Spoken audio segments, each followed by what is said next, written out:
ten, va, jau matau, mano miškas ir ten matau džiūstančias eglės.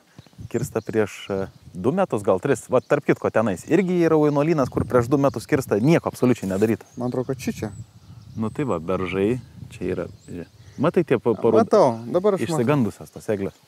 Šiaip, Gediminai, kadangi daug vaikščioji po miškus, koks netikėtas gyvūnėlis iššoko priešais? Šernė su šerniukais. Teko bėgti?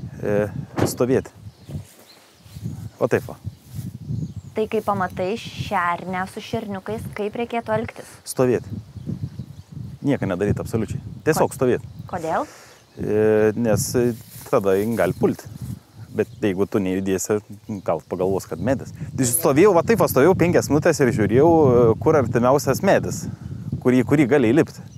Nu, ta prasme, kad pakilti, nepasiektų. Nu, bet va, stovėjau, žiūrėjau mane kokias 5 minutės. Bet tom ir baigęs.